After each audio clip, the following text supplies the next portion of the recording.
എടാ അവർ തോക്കെടുത്ത് എന്താ ആരാ പറഞ്ഞനുസരിക്കാതെ ഇവിടെ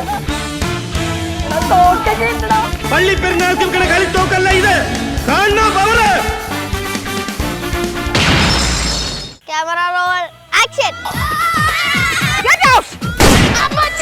എന്താണ് അവിടെ അലമ്പുണ്ടാക്കണ?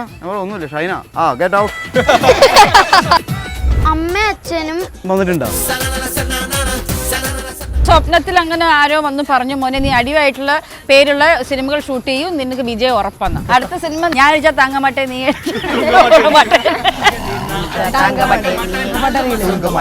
നമ്മളിപ്പോൾ ക്രിസ്തുവിൻ്റെ ജീവിതത്തിൽ തന്നെ എടുത്തു നോക്കിയാൽ യൂദാസിന് നമ്മൾ കുറ്റം പറയുമെങ്കിലും യൂദാസ് ഒറ്റ കൊടുത്തില്ലായിരുന്നെങ്കിൽ ആ രക്ഷാകര പ്രവൃത്തി നടക്കില്ലായിരുന്നു.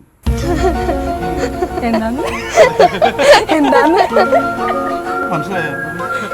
കാണുന്ന പോലല്ല, നല്ല വിവരമുള്ള ചെറുക്കനല്ലേ, പക്ഷെ കാണിക്കുന്ന മുഴുവൻ വിവരക്കേടാണ്. ഞാൻ 9ാം ക്ലാസ്സിൽ 2 കൊല്ലം പഠിച്ചിട്ടുണ്ടാ. അതിന്റെ ടെക്സ്റ്റ് ബുക്ക് കണ്ടിട്ടുണ്ടോ? 9ാം ക്ലാസ്സിലെ കണക്ക് പുസ്തകത്തിന്റെ ഇമാതിരി കട്ടി. അത് കണ്ടപ്പോഴാണ് ഞാൻ തീരുമാനിച്ചു 2 വർഷം. അടിനാശം വെള്ളപ്പൊക്കത്തിന്റെ പോസ്റ്ററിൽ ഒരു ആനയെ കണ്ടു. ആനയാണ് നായകൻ. ദിനോസറിനെ വെക്കാന്ന് കുറെ അഭിപ്രായം ഉണ്ടായിരുന്നു. നിന്നോട് പല പ്രാവശ്യം പറഞ്ഞിട്ടുണ്ടോടാ കോപ്പി അടിക്കരുത്. എന്ത് പറഞ്ഞാലും നിനക്ക് ഉത്തരവുണ്ട്. അല്ല ഞാൻ നീ കെട്ടിക്കോ, നീ 10-32 വയസ്സായിട്ട് കെട്ടിയാൽ മതി.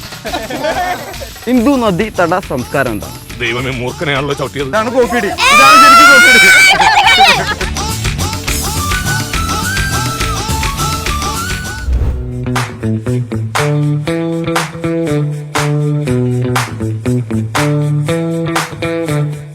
അപ്പോൾ നമ്മുടെ കൂടെ ക്ലബ് എഫ്എമ്മിൽ ഇന്ന് മോളിവുഡിലെ ഷൈനിങ് സ്റ്റാർസ് ആയ Shine Tom Chacko and Manju Pillai. Welcome to club FM. അത് പ്രാസത്തിന് വേണ്ടിയാ പറഞ്ഞെന്ന് പറയാം. Shining star Shine Tom. ഇന്നത്തെ നമ്മുടെ ഇന്റർവ്യൂവിന്റെ ഏറ്റവും വലിയ പ്രത്യേകത എന്ന് പറഞ്ഞാല് അവിടെ 5 പേരും ഇവിടെ 2 പേരും. അതല്ല, നമ്മുടെ കൂടെ 3 ജൂനിയർ ആർജേസ് ഉണ്ട്. അപ്പൊ നിങ്ങള് ഇവരെ സീനിയർ ആക്കുമ്പോ സീനിയർ ആക്കുവോ? അങ്ങനെയല്ല, ഇവര് 3 ജൂനിയർ ആർജേസ് വലുതാകുമ്പോ ജോലിക്ക് ഇവര് സീനിയർ അപ്പൊ ഇവർക്ക് ജോലി ഉണ്ട് ഇപ്പോഴും. തീരുമാനിച്ചിട്ടുണ്ടോ നിങ്ങളുടെ? ശമ്പളത്തിൽ വർക്ക് ചെയ്യാൻ പാടില്ലല്ലോ കുട്ടികൾ. എന്റെ അർജുമാരുടെ പേര് സെന്റ് പാട്രിക്സിൽ പഠിക്കുന്നു. അതെന്തിനാ അവിടെ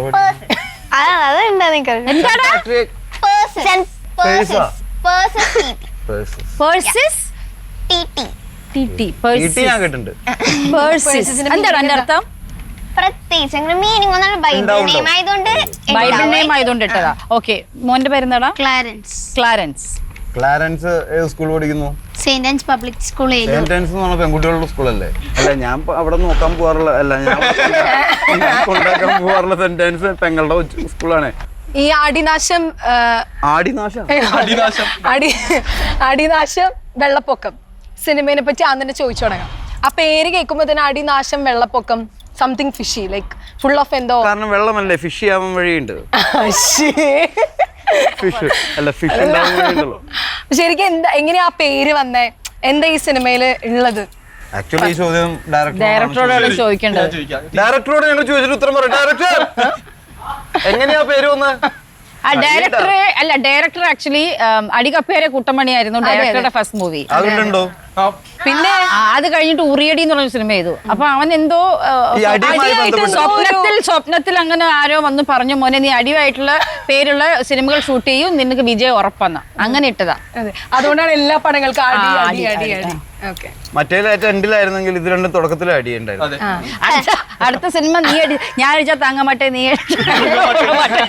അതേതാ പടം അറിയോ? തമിഴ് പാടം പാട്ട്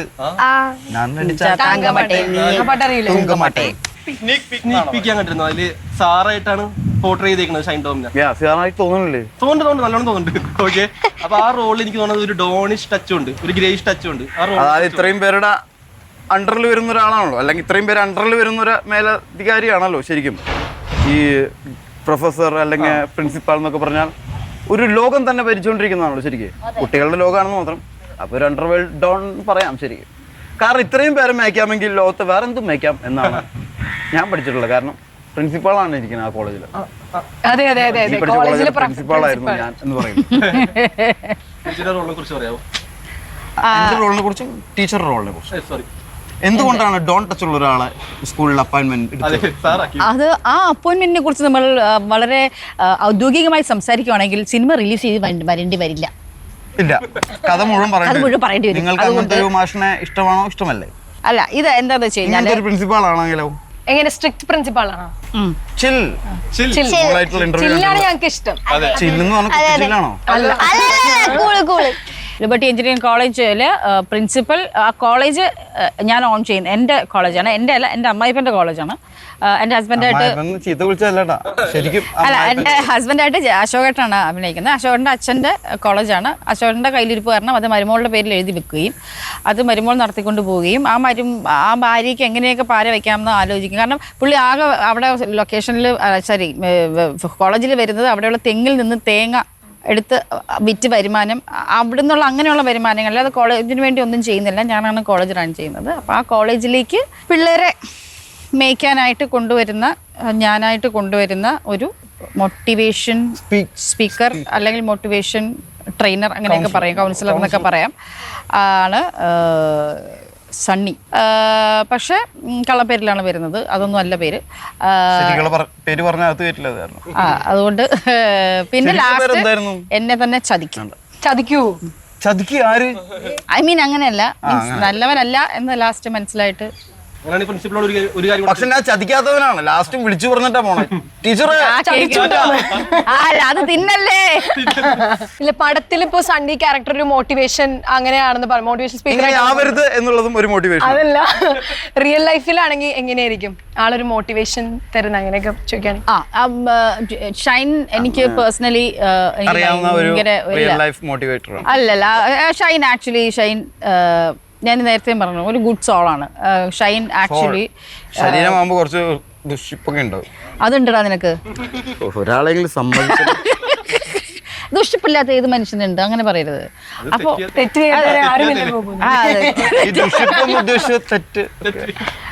പിന്നെ ഷൈൻ ബേസിക്കലി ഞാൻ പറഞ്ഞു ഗുഡ് സോളാണ്. പിന്നെ പാവമാണ്, ജനിക്കുന്നതിന് മുന്നേ ഉറങ്ങിക്കിടക്കും, പോടാ, നന്നായിട്ട് വായിക്കില്ല, വായിക്കുന്നവര് പറയുന്നത് കേൾക്കും.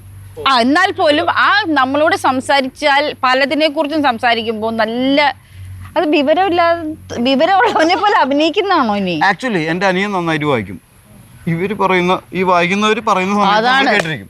നമുക്ക് 3 തരത്തിലൂടെയാണ് അറിവ് സമ്പാദിക്കുക. ഒന്ന് വായനയിലൂടെ, ഒന്ന് ഒബ്സർവേഷൻ, ഒന്ന് കേൾവിയിലൂടെ. അപ്പോൾ ഒരാൾ വായിച്ച ഒരാൾ പറയുമ്പോൾ അത് കേട്ടിരിക്കുക, വായിക്കാൻ പറ്റില്ലെങ്കിൽ.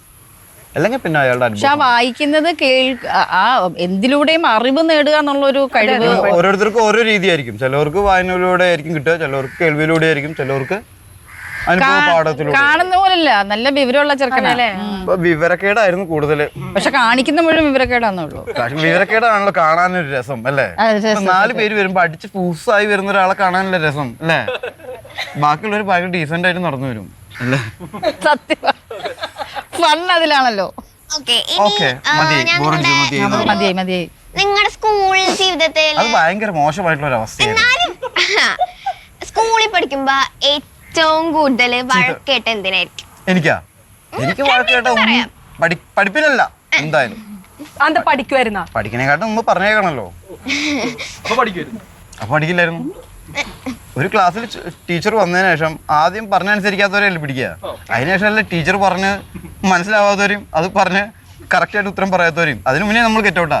അപ്പൊ നമ്മൾ അതിൽ പെടില്ല, അക്കാഡമിക് ആയിട്ടുള്ളതിന് പെടില്ല. ആദ്യമേ എന്താണ് അവിടെ അലമ്പുണ്ടാക്കണം? ഒന്നുമില്ല ഷൈന, ഗെറ്റ് ഔട്ട്. ഇനി ഞാൻ ഇന്നലെ എടുത്ത് ചോദിക്കാം, അതിനപ്പം നമ്മൾ പെടുന്നില്ല. അപ്പൊ അക്കാഡമിക് ആയിട്ട് എനിക്കൊരു പ്രശ്നമില്ല, ഞാൻ പുറത്താണല്ലോ. ടീച്ചർ പറഞ്ഞ അനുസരിക്കും ആ സമയത്ത് പോലും. ഏത് ടീച്ചർ അനുസരണ ഇല്ലാത്തവനെന്ന് വിളിച്ച് എന്നെ പുറത്താക്കുന്ന സമയത്ത് ആ നിമിഷം നമ്മൾ പുറത്തു പോകും. ഈ ഗെറ്റ് ഔട്ട് പറയാൻ ഉണ്ടാവണ എന്തെങ്കിലും സാഹചര്യപ്പെട്ട ഓർമ്മ വന്നിട്ട് ആരോടെങ്കിലും ഗെറ്റ് ഔട്ട് പറഞ്ഞില്ലെങ്കിൽ എങ്ങനെ ബാക്കിയുള്ളവരൊക്കെ ഒന്ന് പേടിക്കാം. ബാക്കിയുള്ളവരെ പേടിക്കാൻ വേണ്ടിയിട്ട് നമ്മളൊരു ഷോ ഇറക്കില്ലേ, ആ ഷോയിൽ നമ്മൾ പങ്കാളികളാവുക. നമ്മളിപ്പോൾ ക്രിസ്തുവിന്റെ ജീവിതത്തിൽ തന്നെ എടുത്തു നോക്കിയാൽ യൂദാസിന് നമ്മൾ കുറ്റം പറയുമെങ്കിലും യൂദാസ് ഒറ്റ കൊടുത്തില്ലായിരുന്നെങ്കിൽ ആ രക്ഷാകര പ്രവൃത്തി നടക്കില്ലായിരുന്നു.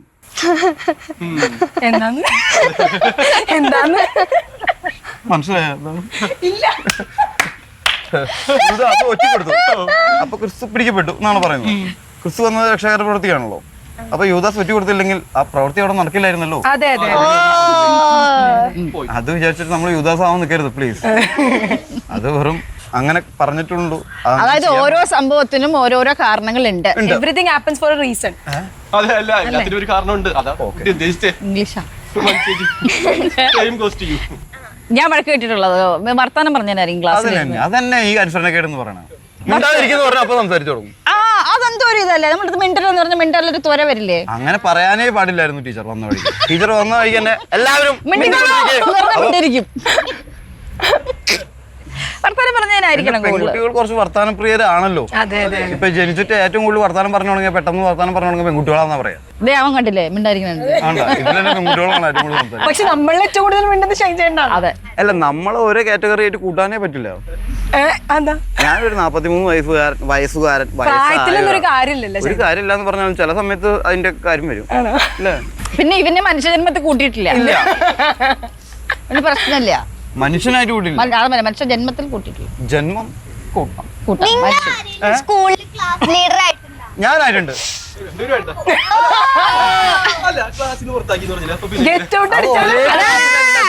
അല്ല അതൊരു സംഭവമുണ്ട്. നമ്മളെ ലീഡർ ആക്കി കഴിഞ്ഞാൽ ടീച്ചർമാരുടെ വിചാരം നമ്മളടങ്ങി എല്ലാരും നോക്കും. വർത്താനം പറയുന്നതൊക്കെ ഒരാളും ഉണ്ടാതിരിക്കല്ലോ. അതാണ് സംഭവം. ഞാൻ പിന്നെ അലമ്പുണ്ടാക്കില്ലല്ലോ. പിന്നെ ഞാൻ അലമ്പുണ്ടാക്കണവരെ പിടിക്കാനുള്ള ഇതിലാണ് തൊലയിലാണല്ലോ. അപ്പൊ എന്നേക്കാൾ അലമ്പുള്ളവർ വേറെ ആരും ഇല്ല. അപ്പൊ ആ ക്ലാസ് സൈലന്റ് ആയ ടാക്ടിക്സ്. പിന്നെ ആ ക്ലാസ്സുമായി ബന്ധപ്പെട്ട് കുറെ സീനിയർ ആയിട്ടുള്ള ഞാനായിരിക്കുമല്ലോ 2ാം വർഷം ഒക്കെ ആയിട്ടിരിക്കുന്നത്. അപ്പൊ പെട്ടെന്ന് ടീച്ചറുടെ സ്റ്റാഫ് റൂം അല്ലെങ്കിൽ ഈ പരിപാടി എന്നൊക്കെ പറയണ നമ്മുടെ മറ്റേ പ്രോഗ്രാം ഓക്കെ ടീച്ചർ. ഞാൻ 9ാം ക്ലാസ്സിൽ 2 കൊല്ലം പഠിച്ചിട്ടുണ്ടാ. സത്യമായിട്ടും അതിന്റെ ടെക്സ്റ്റ് ബുക്ക് കണ്ടിട്ടുണ്ടോ? 9ാം ക്ലാസ്സിലെ കണക്ക് പുസ്തകത്തിന്റെ ഇമ്മാതിരി കട്ടി. അത് കണ്ടപ്പോഴാണ് ഞാൻ തീരുമാനിച്ചു 2 വർഷം. 9ൽ മാത്രം എനിക്ക് ആ പ്രശ്നം വന്നിട്ടുള്ളൂ. 9ൽ ഫസ്റ്റ് ഇയറിൽ പഠിക്കുന്നത് ഞാൻ കുരിയച്ചിറ സെന്റ് ജോസഫ്സിലാണ്. അപ്പോൾ ലാസ്റ്റ് ഫൈനൽ എക്സാമിൻ്റെ സമയമായപ്പോൾ അച്ഛനെ വിളിച്ചിട്ട് വരാൻ പറഞ്ഞു. എന്നിട്ട് അച്ഛനെ വിളിച്ചു. അപ്പോൾ അച്ഛൻ പള്ളിയിലത്തെ അച്ഛൻ പറഞ്ഞു പ്രിൻസിപ്പാളാണ് ഇനി ഇവിടെ നിന്ന് അങ്ങോട്ട് ജയിപ്പിക്കില്ല എന്ന്. അപ്പോൾ ഞാൻ വിചാരിച്ചു ഇനി ഇവിടെ നിന്ന് അങ്ങോട്ട് ജയിപ്പിക്കില്ലേ. അപ്പോൾ ഇത്രയും കാലം ജയിച്ചത് ഓൾ പാസ് ആയിരുന്നു അത്രേ. 9ാം ക്ലാസ്സിൽ നിന്ന് 10ാം ക്ലാസ്സിലേക്ക് പിന്നെ നല്ല മാർക്ക് ഉണ്ടെങ്കിൽ പാസ്സാക്കുള്ളൂ. കാരണം 100% കിട്ടണം. അതുവരെ ഞാൻ വിചാരിച്ചു ഞാൻ പാസ്സായിക്കൊണ്ടിരിക്കുകയെന്ന് എല്ലാ കൊല്ലം. അപ്പം ഞാൻ ഡാഡിനോട് പറഞ്ഞു ഡാഡി എന്നാൽ നമുക്ക് ഇവിടെ നിന്ന് TC വാങ്ങി പോകാം. എന്താ ഈ ഇംഗ്ലീഷ് മീഡിയത്തിൽ പഠിച്ചിട്ട് ഞാൻ എന്തായാലും 9ാം ക്ലാസ് പാസ്സാവുമെന്ന് എനിക്കൊരു ഉറപ്പില്ല. മലയാളത്തിൽ പഠിക്കാമെന്ന്. അങ്ങനെ എൻ്റെ നാട്ടിൽ മലയാളം മീഡിയത്തിൽ കൊണ്ടുവന്ന് ചേർത്തു. അവിടെ കൊണ്ടുവന്ന് ചേർത്ത് ജസ്റ്റ് ട്യൂഷനൊക്കെ വിട്ടു. ഫസ്റ്റ് ഈ വെക്കേഷനിലെ എങ്ങനെ 9ാം ക്ലാസ് ഡയറക്റ്റ്ലി ഒരു മലയാളം മീഡിയത്തിലേക്ക് നോക്കുമ്പോൾ മലയാളം ഭയങ്കര കട്ടി. ഇതുവരെ പഠിക്കാത്ത പഠിച്ച ടേംസ് ഒക്കെ മലയാളത്തിലാണ്, കണക്കും സയൻസും ഒക്കെ. അപ്പം ഞാൻ പറഞ്ഞു ഇവിടെയും 1 വർഷം പഠിക്കേണ്ടി വരും തോന്നുന്നു. അങ്ങനെ ഞാൻ 9ാം ക്ലാസ്സിലെ എന്താണെന്ന് വെച്ചാൽ 1 വർഷം കൂടി പഠിക്കാൻ തീരുമാനിച്ചു. അതുകൊണ്ട് നന്നായി. 9ാം ക്ലാസ്സിലെ ഏറ്റവും പഠിക്കണ പുള്ളി ഞാനായി. കാരണം എന്താണെന്ന് വെച്ച് കഴിഞ്ഞാൽ ഞാൻ പഠിച്ച കാര്യങ്ങളൊക്കെ മലയാളത്തിൽ കേട്ടുകൊണ്ടിരിക്കുക ഇവിടെ. അപ്പോഴാണ് എനിക്കൊരു കാര്യം മനസ്സിലായത്. സ്വന്തം മദർ ടങ്ങിൽ ഒരു കാര്യം മനസ്സിലാക്കുന്നതും വേറൊരു ഭാഷയിൽ മനസ്സിലാക്കുന്നതിലും വളരെ വ്യക്തമായിട്ടും കൃത്യമായിട്ടും നമുക്ക് മനസ്സിലാക്കാനും പറ്റും. നമുക്കത് റീപ്രൊഡ്യൂസ് ചെയ്യാനും പറ്റും. ഏറ്റവും പാടുപെട്ട് പഠിച്ചൊരു സബ്ജക്ട്, ഇങ്ങനെ ഒരു സബ്ജക്ട് എന്തിനാണോ എന്നൊക്കെ തോന്നിയ പാടുപെട്ടിട്ടുണ്ടെങ്കിൽ എന്തായാലും പഠിച്ചിട്ടുണ്ടാവില്ല. ഹിന്ദി ആയിരുന്നു എനിക്കത്.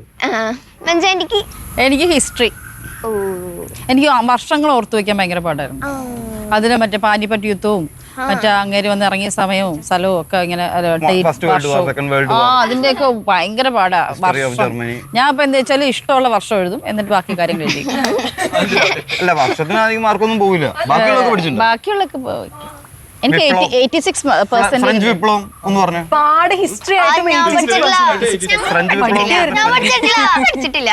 ഹിസ്റ്ററി പഠിക്കുന്നുണ്ട്, പക്ഷെ അത് പഠിച്ചിട്ടില്ല. പിള്ളേര് ഇതിൽ 8ലൊക്കെ ആവുമ്പോൾ ഇന്ത്യൻ വിപ്ലവം ഞങ്ങള് സിവിലൈസേഷൻസ് പഠിക്കണം. ഹിന്ദു നദി തട സംസ്കാരം എന്താണ്?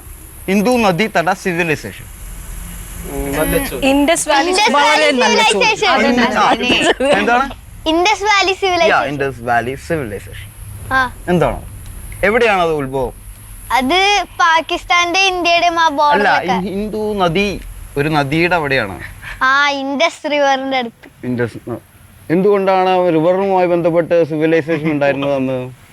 ബിക്കോസ് അതായിരുന്നു ഫുഡിനും വെള്ളമായിരുന്നു ഒരു മനുഷ്യന്റെ ബേസിക് ആയിട്ട് വേണ്ട സാധനങ്ങൾ. അവന്റെ ബേസിക് ആയിട്ടുള്ള നീഡ്സ്, ഭക്ഷണത്തിനാണെങ്കിലും കുടിക്കാനാണെങ്കിലും മറ്റ് എല്ലാത്തിനും വെള്ളം ആവശ്യമുണ്ടായിരുന്നു. വെള്ളവുമായി ചുറ്റപ്പെട്ടാണ് ഒരു സിവിലൈസേഷൻ ഉണ്ടാകുന്നു. അങ്ങനെ സിവിലൈസ് ചെയ്താണ് ഹിന്ദു നദി തട സംസ്കാരം എന്ന് മലയാളത്തിൽ പറയും. അതാണ് നമ്മൾ ഇന്ത്യൻ കൾച്ചർ. ഇപ്പം എന്തൊക്കെ മനസ്സിലായി? ഇതിനൊരു 100 മാർക്ക് കൊടുക്കണം. ഇതിന് ഇത്രയും പറഞ്ഞാൽ 100 മാർക്ക് ഹിസ്റ്ററിയിൽ കിട്ടില്ല. അതുകൊണ്ടാണ് ഹിസ്റ്ററി എടുക്കാതിരുന്നത്. ഇതൊരു പായ പോലെ എഴുതണം അല്ലേ? 600 വാക്കിൽ കവിയാതെ 200 വാക്യത്തിൽ കവിയാതെ. അടിനാശം വെള്ളപ്പൊക്കത്തിന്റെ പോസ്റ്ററിൽ ഒരു ആനനെ കണ്ട്. ഒരു ആനനെ എവിടെ കണ്ടു? പോസ്റ്ററിൽ കൊമ്പ്, ഓക്കെ, തുമ്പിക്കൈ ഉണ്ട്. തുമ്പിക്കൈയും കൊമ്പും പിന്നെ തുമ്പിക്കൈയിലും മറ്റേ പോലീസിന്റെ ഒരു ക്യാപ്പൊക്കെ ഉണ്ട്. ആനയാണ് നായകൻ. ആനയുടെ ഒരു ഇമ്പോർട്ടൻസ് ആണ്. ആനയാണ് നായകൻ. അതായത് നമ്മുടെ ഇതേതാ കേരളത്തിന്റെ ആന. പിന്നെ ആനയല്ലാതെ നമ്മൾ വേറെ ആരെങ്കിലും വെക്കുവോ?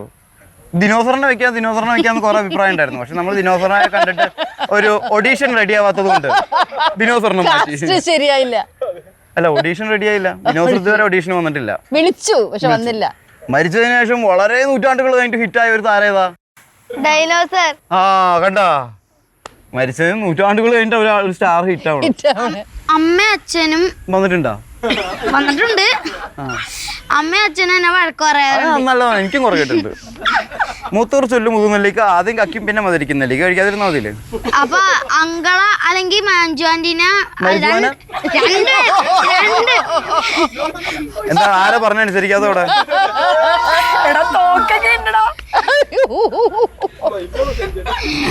എന്താ സാധനം? എന്റെ ക്യാരക്ടർ എന്താണെന്ന് നിങ്ങൾക്ക് മനസ്സിലായി? മനസ്സിലാക്കാൻ വേണ്ടിയിട്ടാണ്. ലൈറ്റർ. നിങ്ങൾ ഏറ്റവും കൂടുതൽ വഴക്ക് പറയണത് ആരാ? ഏറ്റവും കൂടുതൽ അത് എണ്ണി തിട്ടപ്പെടുത്താൻ പറ്റിയിട്ടില്ല ഇതുവരെ. കാണുന്നവരും മോണവരും വഴി ഓണവരും ഇത് മന സ്റ്റൗ എത്തിക്കാനൊക്കെ ഉപയോഗിക്കാം. ഇതിനാണ് നോക്കണ്ട. ഏറ്റവും കൂടുതൽ വഴക്ക് പറയുന്നവർ എന്റെ കൂടെ ഏറ്റവും അധികം സമയം ചെലവഴിക്കുന്നത് അതാരാ? അത് ചിലപ്പോൾ അമ്മയാവാം, ചിലപ്പോൾ അച്ഛനാവാം, ചിലപ്പോൾ അനിയനാവാം, ചിലപ്പോൾ സുഹൃത്തുക്കളായിരിക്കാം. അതായത് എൻ്റെ അടുത്തിരിക്കുന്നവരൊക്കെ എന്നെ അത്യാവശ്യം വഴക്ക് പറയാറുണ്ട്. ഞാൻ കേൾക്കാറില്ലെന്ന് മാത്രമേ ഉള്ളൂ. കാരണം എന്താ? അവർ പറയണ പോലെ നമ്മൾ ജീവിക്കാൻ പറ്റുമോ? ഇല്ല. ഇപ്പൊ തന്നെ അച്ഛനമ്മയും പറഞ്ഞ പോലെയാണ് നീ ഇരിക്കണമല്ലോ. ഷൂവിന്റെ ലൈസ് ഒക്കെ കെട്ടി നല്ലപോലെ കാലൊക്കെ നിലത്ത് വെച്ചിരിക്കണം എന്ന് പറഞ്ഞില്ലേ? ഇതിന്റെ ലൈസ് കഴിഞ്ഞെടുക്കും, കാല് നിലത്ത് വെക്കുന്നില്ല. പിന്നെ ആ ഒരു പരിഭ്രാന്തി. സ്മാർട്ടായിട്ട് ഇരിക്കാനല്ലേ പറഞ്ഞുള്ളത്? അപ്പൊ സ്മാർട്ടായിട്ട് ഇരിക്കുന്നില്ലല്ലോ നീ. ഞാൻ കെട്ടിക്കോന്നാ? നീ കെട്ടിക്കോ. നീ 10-32 വയസ്സായിട്ട് കെട്ടിയാൽ മതി. അത് കഴിഞ്ഞ് കെട്ടാൻ പാടില്ലേ? അത് കഴിഞ്ഞാലും കെട്ടാം, അതിന് മുന്നേയും കെട്ടാം. എന്തിനാ നിന്റെ സ്വാതന്ത്ര്യം അത്ര മുന്നേ കളയണമെന്ന് വിചാരിച്ചിട്ടാണ് ഞാൻ 32 പറഞ്ഞു. അത് കഴിഞ്ഞിട്ട് കെട്ടാണെങ്കിൽ ഭാഗ്യം. അതുപോലെ ഇതില് ഇപ്പൊ നമ്മള് ഒരു വീഡിയോയില് കണ്ടത് ഒരു ഡയലോഗ് കണ്ട്. ഡയലോഗാണോ? ഞങ്ങൾ രണ്ടുപേരും കണ്ടില്ലേ? അതല്ല, അതിലുള്ള ഒരു ഡയലോഗ്. നീ ഒരു ഇച്ചിരി നേരം ഉണ്ടായിരുന്നല്ല ശരിയാവൂന്ന് ടീച്ചറിലൊരു ഡയലോഗ് ഉണ്ട്. അത് അങ്ങനത്തെ ഡയലോഗ് നിങ്ങൾക്ക് റിയൽ ലൈഫിൽ ആരോടെങ്കിലും പറയണം തോന്നിക്കഴിഞ്ഞാൽ ആരോടായിരിക്കും? എനിക്ക് അങ്ങനെ പറയേണ്ട വന്നിട്ടില്ല, കേൾക്കേണ്ട വന്നിട്ടുണ്ട്. എങ്ങനെ? ചേച്ചിക്ക് ചിലപ്പോ ആരോടായിരിക്കും? എന്റെ അടുത്ത് തന്നെ.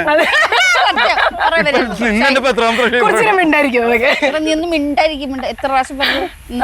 രാവിലെ പോലെ ചോദ്യം ഞാൻ തന്നെ പറയും, ഉത്തരം ഞാൻ തന്നെ പറയും. പക്ഷെ ഏറ്റവും കൂടുതൽ സംസാരിക്കുന്ന ആളുകളാണ് ഏറ്റവും കൂടുതൽ നല്ല മനസ്സിനുടമകൾ. നല്ല മനസ്സല്ല എന്റെ. ആ മനസ്സെന്താന്ന് പിടികിട്ടാ ഇതിരിക്കാൻ വേണ്ടിട്ട് കൂടി ഇങ്ങനെ ഇങ്ങനെ പറയാന്ന് പറഞ്ഞോണ്ടിരിക്കണം അല്ലേ? ചേച്ചി നേരത്തെ പ്രിൻസിപ്പൾ ആണെന്ന് പറഞ്ഞല്ലോ പടത്തിലെ മെയിൻ ക്യാരക്ടർ. സെറ്റിൽ ആരായിരുന്നു കൂടുതലും വികൃതിയായിട്ട്? പിള്ളേരായിരുന്നു അല്ലെങ്കിൽ ഷൈൻ ചേട്ടൻ? കൊച്ചുങ്ങളെ പോലെ ആവുമെന്ന് ആരൊക്കെ പറഞ്ഞിട്ടുണ്ട്? പിള്ളേര് അവന്മാര് ഭയങ്കര മെച്ചോർഡായിരുന്നു. ക്രൈസ്റ്റ് പറഞ്ഞിട്ടില്ലേ? പിന്നെ അഭിനയത്തിലേക്ക് അല്ലല്ല, ഞാൻ പറയാം, എന്റെ കയ്യിൽ ആരെങ്കിലും മേലേക്ക് ഇടണ്ടേ? അഭിനയിക്കുമ്പോ കുഞ്ഞിനെ പോലെ അല്ല കൊച്ചുങ്ങളെ പോലെ അല്ലെങ്കിൽ കൊച്ചിനെ പോലെ ആയിരിക്കണം എന്ന് പറയും. Actor should be A kid. അത് എന്തുകൊണ്ടാണെന്ന് വെച്ച് കഴിഞ്ഞാൽ ഇങ്ങനെ വെറുതെ തോന്നി പറയാന്ന് പറയല്ല. ഇൻഹിബിഷൻസ് വളരെ കുറവായിരിക്കണം ഒരു ആക്ടറിന്. അതുകൊണ്ടാണ് യേശു പറഞ്ഞാലും കുഞ്ഞുങ്ങളെ എവിടെ ചെന്നാലും വളരെ പെട്ടെന്ന് ആളുകളായിട്ട് മിങ്കിളായി അവരെ തലകയറിയിരിക്കുമല്ലോ. ആദ്യം ഒരു സഭാഗമം ഉണ്ടാവും, അത് ഇത്തിരി സമയം കൊണ്ട് ഓക്കെ ആവും. പക്ഷെ ആണുങ്ങൾ അവരുടെ പൂർണ്ണ രൂപത്തിലേക്ക് എത്താൻ പിന്നീട് ചിലപ്പോൾ ദിവസങ്ങളും വർഷങ്ങളൊക്കെ എടുത്തുനിന്ന് വരും. പക്ഷെ കുഞ്ഞുങ്ങൾക്ക് പെട്ടെന്ന് ഇൻഹിബിഷൻസ് ഇല്ലാതെ ഒരു സെറ്റിൽ ഒരു സ്ഥലത്ത് കംഫർട്ട് ആവാൻ പറ്റും. ഒരാൾ ആ സ്ഥലത്ത് കംഫർട്ട് ആയി കഴിഞ്ഞാലേ അയാൾക്ക് അവിടെ എന്തെങ്കിലും സംസാരിക്കാനോ എന്തെങ്കിലും അവതരിപ്പിക്കാനോ എന്തെങ്കിലും പെർഫോം ചെയ്യാനോ സാധിക്കും. എന്തുകൊണ്ടും ഞങ്ങൾക്ക് ഓരോ പുതിയ ഡയറക്ടേഴ്സിനും വെയിറ്റ് ചെയ്തിരിക്കുന്ന ആളുകളാണ്. ഞങ്ങൾക്ക് അങ്ങനെ പ്രായവ്യത്യാസമൊന്നുമില്ല.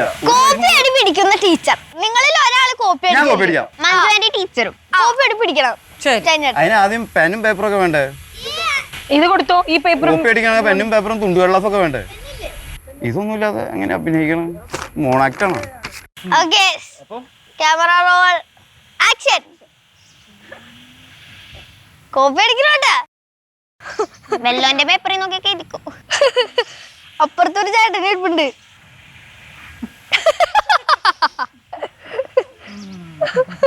എന്താ ഷൈൻ?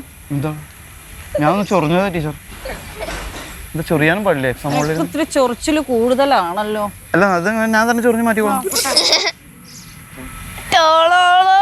ഇതാണോ നിന്റെ ചൊറിച്ചില്? ആ കയ്യിലിന് മുകളിൽ നല്ല പേനയുടെ മഷി കൊണ്ട് എഴുതണം, അപ്പൊ ചൊറിയില്ല. അതാണല്ലേ? അതാണ്. നിന്നോട് പല പ്രാവശ്യം പറഞ്ഞിട്ടുണ്ടോടാ കോപ്പി അടിക്കരുത്. അതുകൊണ്ടല്ല ഞാൻ കോപ്പി വെച്ച് അടിക്കാത്ത. കൈന്റെ മുകളിൽ കൈന്റെ മുകളിൽ എഴുതി കൊണ്ടുപോകും. എന്ത് പറഞ്ഞാലും നിനക്ക് ഉത്തരവുണ്ട്. എക്സാം ഹോളിൽ ഇങ്ങനെ പറഞ്ഞിരുന്നെങ്കിൽ നമ്മളൊപ്പം എഴുന്നേറ്റ് പോയെന്നെ. ഇതാണ് നിങ്ങൾ പറഞ്ഞ ഉത്തരം കറക്റ്റ് ആണോ? ഈ സമയത്ത് കറക്റ്റ് ആക്കാം അല്ലേ? ഞങ്ങൾ ആൺകുട്ടികൾക്ക് ഇങ്ങനെയല്ലേ, പെൺകുട്ടികൾക്ക് കാലിലൊക്കെ എഴുതി വന്ന് പാവാട ടീച്ചർ വന്ന ശും. ഞാൻ പണ്ട് കോപ്പി അടിക്കാൻ ഏറ്റവും അത്യാധുനികമായ എൻ്റെ ട്രിക്ക് എങ്ങനെയായിരുന്നു പറയും. ഞാൻ 9ാം ക്ലാസ് 2ാം വർഷം പഠിക്കുന്ന സമയത്ത് ആ സ്കൂൾ മലയാളം മീഡിയം ആയതുകൊണ്ട് തന്നെ ന്യൂസ് പേപ്പർ മടക്കി കൊണ്ടുപോകാം വെച്ചെഴുതാൻ. അപ്പം ന്യൂസ് പേപ്പറിലെ വാർത്തകൾ പോലെ ഞാൻ ലേബർ ഇന്ത്യയിൽ നിന്ന് കട്ട് ചെയ്ത് ഇങ്ങനെ ഒട്ടിക്കും. ഓരോ ഐഡിയാസ് പറഞ്ഞു കൊടുക്കുന്നുണ്ട് പിള്ളേർ. ഇവർക്ക് അങ്ങനെ കൊണ്ടുപോകാൻ പറ്റില്ലല്ലോ ന്യൂസ് പേപ്പർ. ക്യാമറ ഒക്കെ ഉണ്ടല്ലോ. ഇവർക്ക് അതിന് കാർഡ്ബോർഡ് വെച്ചിട്ട് തന്നെ എഴുതണ്ടേ? ഇത് ന്യൂസ് പേപ്പർ വെച്ച് എഴുതാൻ പറ്റുന്ന സ്കൂളുകളിൽ നടക്കുള്ളൂ. വെച്ച് എഴുതാനേ ഇങ്ങനെ താഴെ, അതായത് ഓരോ വാർത്തകൾക്കും താഴെ ലേബർ ഇന്ത്യയിൽ നിന്ന് കട്ട് ചെയ്ത്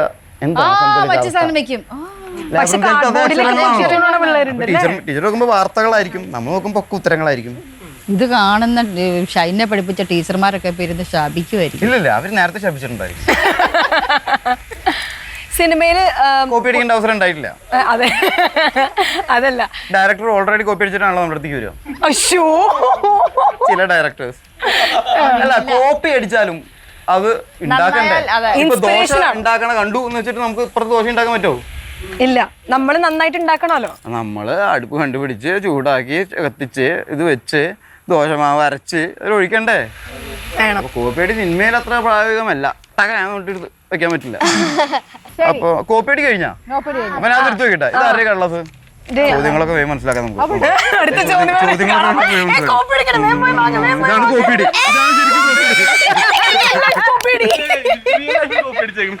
ടി.വി. പറഞ്ഞാലും ചേച്ചിയുണ്ട്, അതുപോലെ തന്നെ ഇപ്പൊ ട്രെൻഡിങ് ഇറങ്ങുന്ന സിനിമാസിലും ചേച്ചിയുണ്ട്.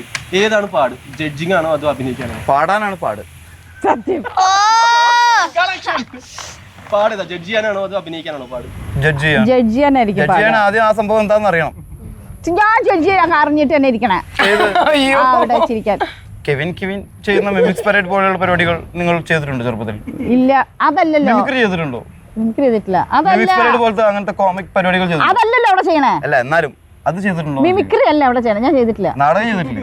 നാടകം ചെയ്തിട്ടുണ്ട്. പക്ഷേ ഈ ഹ്യൂമറുമായി ബന്ധപ്പെട്ട ഇങ്ങനത്തെ സ്കിറ്റുകൾ ചെയ്തിട്ടുണ്ട്. ചെറുപ്പത്തിൽ ചെയ്തിട്ടുണ്ട് സ്കൂൾ പഠിക്കുന്നത്. പണ്ട് ആ സ്കൂൾ പഠിക്കുന്ന സമയത്ത് ഈ സ്കിറ്റുകളായിരുന്നു മെയിൻ ആയിട്ട് സ്കൂളിൽ പിള്ളേർ ചെയ്തോണ്ടിരുന്നത്. അത് പക്ഷെ പാടല്ലേ നാടകത്തിനേക്കാളും കുറച്ച്? തമാശയല്ലേ, ചിരിപ്പിക്കണ്ടേ? ചിരിപ്പിക്കണം. മറ്റേത് നാടകം ഒന്ന് ചെയ്തു പോയാൽ സെന്റിമെന്റ്സ് ഇമോഷണൽ. അതെ, പക്ഷെ വേറെ കാര്യമുണ്ട്. ഈ നാടകത്തിലൊക്കെ ഞാൻ ചെയ്തിരിക്കുന്ന ആൺവേഷ. ഞങ്ങക്ക് പെൺകുട്ടികളുടെ സ്കൂളിലാണ് പഠിച്ച ഞാൻ. ഓക്കെ, അപ്പൊ ഏതെങ്കിലും ഒരു പെൺകുട്ടി ആണാണല്ലോ. അങ്ങനെ ഞാൻ പെൺകുട്ടി ആയിട്ടുണ്ട്. ഞാൻ ബോയ്സ് സ്കൂളിലാണല്ലോ പഠിച്ചത്. ഞാൻ പറഞ്ഞില്ലേ, അതുകൊണ്ടല്ലേ ഞാൻ ഇതിഹാസം എന്നുള്ള പടത്തിൽ പെൺകുട്ടിയായിട്ട് അഭിനയിച്ചത്. അല്ലാതെ പെട്ടെന്ന് കയറി എങ്ങനെ പെൺകുട്ടിയായിട്ട് അഭിനയിക്കുന്നത്? ഫീമെയിൽ മാനറിസംസ് അല്ലേ അതില്? അതില് ബോഡി. അല്ലാതെ പെട്ടെന്നൊന്നും കയറി അഭിനയിക്കാൻ പറ്റില്ല പെൺകുട്ടിയായിട്ടും ആൺകുട്ടിയായിട്ടൊന്നും.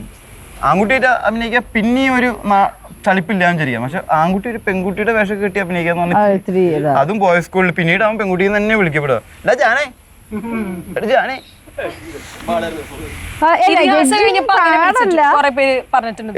കൊച്ചു സമ്മതിച്ചല്ല ഞാൻ പറയും.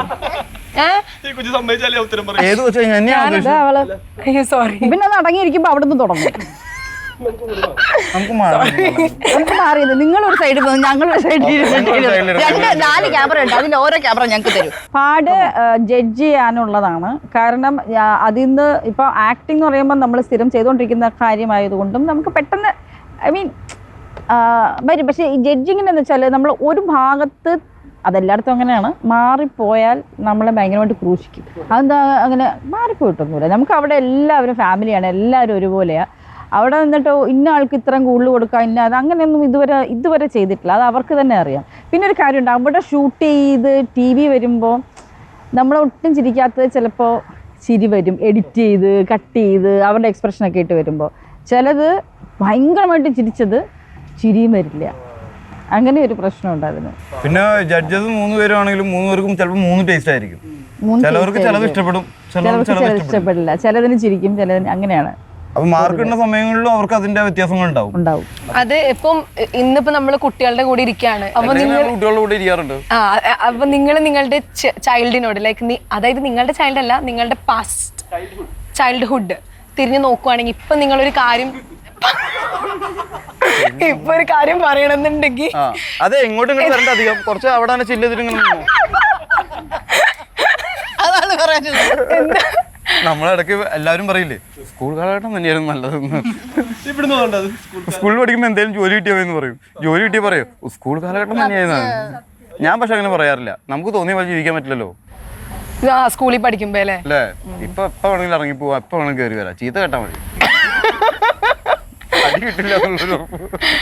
അങ്ങനെയാണ് നിങ്ങൾ എന്ത് പറയും നിങ്ങളുടെ ഒരു കുട്ടീനോട്, നിങ്ങളുടെ കുട്ടിക്കാലത്തിനോട്? എന്റെ മോനെ, എന്റെ പിന്നെ ആലും ഇങ്ങനെ വരാൻ നിൽക്കണ്ട, വേറെ ഏതെങ്കിലും വഴിക്ക് ഇങ്ങനെ പോയിക്കോളും ചുറ്റിക്കറങ്ങി. കുട്ടിക്കാലത്ത് എനിക്ക് ഒന്നും പറയാനില്ല ആക്ച്വലി. ഒന്നും പറയാനില്ല, കാരണം കുട്ടിക്കാലം ഞാനിപ്പോ ഹാപ്പിയാണ്. സോ അപ്പോഴത്തേക്കാളും എന്ന് പറഞ്ഞാല് അപ്പോഴത്തേക്കാളും എന്ന് പറയുന്നില്ല, കുട്ടികൾക്ക് ആ കുട്ടിക്കാലം ആ ഒരു ഹാപ്പിനെസ് ആണ്. ഇപ്പോ എന്ന് പറഞ്ഞാൽ നമുക്ക് നമ്മൾ വളർന്നു, നമ്മളുടെ ബുദ്ധി വളർന്നു, നമ്മളുടെ ശരീരം വളർന്നു, എല്ലാം വളർന്നു. അപ്പൊ നമ്മൾ ഇപ്പൊ ജീവിക്കുന്നത് ആ കുട്ടിക്കാലം പോലല്ല. അതുപോലെയാണോ ഇവര് ജീവിക്കുന്ന പോലെയാണോ നമ്മൾ ജീവിക്കുന്നത്? അല്ലല്ല, അങ്ങനെയല്ല. നീ എങ്ങനെയാണോ? ഇവരിപ്പോ പോയി തിരിച്ചു വരുന്നവരെ വീട്ടിൽ അമ്മയ്ക്ക് ആദ്യമാണ്. പക്ഷെ നമ്മളിപ്പോൾ അങ്ങനെയാണോ? നമ്മൾ തോന്നുന്നു തിരിച്ചു വരുന്നു. അപ്പോൾ അതുമായിട്ട് കമ്പയർ ചെയ്യാൻ പറ്റില്ല. അങ്ങനെ കണ്ടു കഴിഞ്ഞാൽ ഒന്നും പറയാനില്ല. നീ ഓക്കെ അല്ലേ, എന്തെങ്കിലും കഴിക്കാൻ വേണോ, ജ്യൂസ് വേണോ, ഐസ്ക്രീം വേണോ എന്ന് ചോദിക്കുന്നതല്ല. അതിനപ്പുറത്തേക്ക്, അതായത് ആസ് എ ബിഗ് മദർ അല്ലെങ്കിൽ ഒരു വലിയ ആളെന്നുള്ള രീതിയിൽ നമുക്ക് കുഞ്ഞുങ്ങളോട് അങ്ങനെ ചോദിക്കാം. എൻ്റെ കുഞ്ഞുങ്ങളാവുമ്പോൾ, എൻ്റെ ചെറുപ്പമാകുമ്പോൾ. അല്ലാതെ അവരുടെ അടുത്ത് എനിക്കൊന്നും പറയില്ല. ഞാൻ ഹാപ്പിയാണ് എൻ്റെ ലൈഫിൽ. എനിക്കിപ്പോഴും ആലോചിക്കും, ഞാനിപ്പോൾ എൻ്റെ അനിയത്തിനെ കല്യാണം കഴിപ്പിച്ച് വിടുന്ന സമയത്താണ് എനിക്ക് അതിൻ്റെ ചെറിയതായിട്ടൊരു ഡോസ് കിട്ടിയത്. കല്യാണത്തിൻ്റെ അന്നൊക്കെ അനിയത്തിന് അങ്ങോട്ട് പറഞ്ഞു വിടുകയാണ്. അപ്പം ഞാൻ ആലോചിച്ചു, ഇത്രയും പെയിൻഫുൾ ആണെങ്കിൽ സ്വന്തം മകളെയാണ് പറഞ്ഞു വിടുന്നെങ്കിൽ എന്തായിരിക്കും. അതാലോചിച്ചിട്ട് എനിക്കൊരു എത്തും പിടിയും കിട്ടുന്നില്ല. അതുകൊണ്ട് തന്നെ ഞാൻ ഈ വിവാഹ ജീവിതമേ നിർത്തി. കാരണം ഇപ്പോഴും ആ ചേച്ചീനോട് ഇപ്പം മോളുണ്ടായി ഇറ്റലിയിലേക്ക് പഠിക്കാൻ വിടുകയാണെങ്കിലും അങ്ങോട്ട് വിടുകയല്ലേ, എന്ത് വിശ്വാസത്തിലാണ്. അല്ലെങ്കിൽ ആ ടെൻഷൻ, രാവിലെ വിട്ടിട്ട് വൈകിട്ട് വരുന്നവരുടെ ടെൻഷൻ എനിക്കറിയാം. എൻ്റെ അമ്മയുടെ ടെൻഷൻ കാരണം നമുക്ക് ചീത്ത കേൾക്കണത്. പക്ഷെ അത് നമ്മളാണ് ആ അമ്മയുടെ അച്ഛൻ്റെ സ്ഥാനത്തെങ്കിൽ എൻ്റെ കയ്യിൽ നിന്ന് പോവും. ഞാൻ പറയും ഇനി പറ്റൂല, ഇനി ഞാൻ എൻ്റെ കൂടെ വരാന്ന്. സത്യമാണ്, വളരെ സത്യസന്ധമായിട്ടുള്ള കാര്യമാണ്. അത് എന്നാ അവരെ വിടും വേണം. അതെ, അവർക്ക് വിദ്യാഭ്യാസം കൊടുക്കാതിരിക്കാൻ പറ്റില്ല. ഈ കോഴി മറ്റേ ഇന്ന് ആട്ടിപ്പായിക്കുന്നില്ലേ, അതിനെന്താ പറയാ, കോഴി ചിറകിന്റെ കീഴിൽ നിന്ന് ഇങ്ങനെ പിള്ളേരെ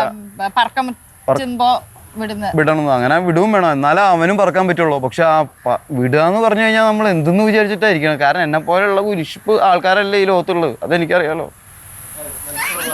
അവരുടെ ആൾക്കാരുടെ അവരുള്ള ലോകത്തേക്കാണല്ലോ വിടണത്. അങ്ങനെ ഞാൻ ആലോചിക്കും, അല്ല ഞാനൊക്കെ എന്ത് ചെറുത്, അപ്പൊ ഇതിലും വലുത് അല്ല. അപ്പൊ കുട്ടികൾക്ക് എന്തെങ്കിലും ചോദിക്കാൻ ബാക്കിയുണ്ടോ ചോദിക്കാം. നിങ്ങൾക്ക് കുടിക്കാൻ എന്തെങ്കിലും, കടിക്കാൻ എന്തെങ്കിലും, ഞങ്ങൾക്ക് കുടിക്കാൻ എന്തെങ്കിലും കടിക്കാൻ വാങ്ങിച്ചു തരുമോ എന്നാണ് ചോദിച്ചത്. നിങ്ങൾ തിരിച്ചു ചോദിക്കും ചോദിച്ചിട്ട് ഞങ്ങൾ ചോദിക്കാം.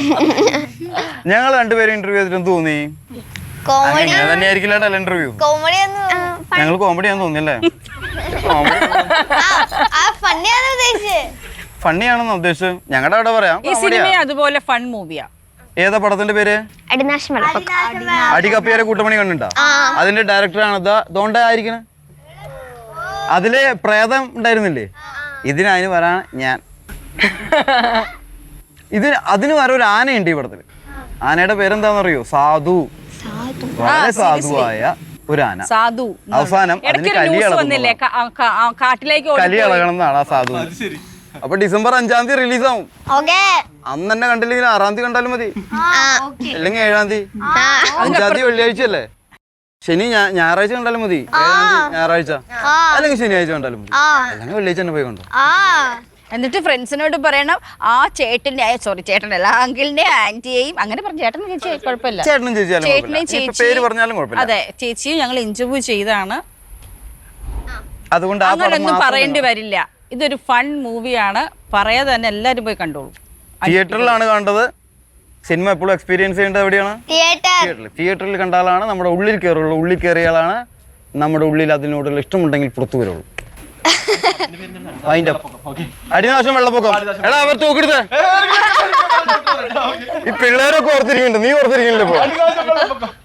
ഓക്കെ, അടുത്ത വെള്ളപ്പൊക്കം ആൾക്കാരുടെ മനസ്സിലും ബോക്സ് ഓഫീസിലും 100 മാർക്കോടെ പാസ്സാവട്ടെ. പാസ്സാവാൻ എക്സാമാ. അല്ല, പ്രിൻസിപ്പളും 100 ദിവസം ഓടട്ടെ, 100 ദിവസം ഓടട്ടെ. അല്ലെങ്കിൽ ഒരു 50 ദിവസമായാലും മതി. ഓക്കെ, 100 ദിവസം ഓടട്ടെ.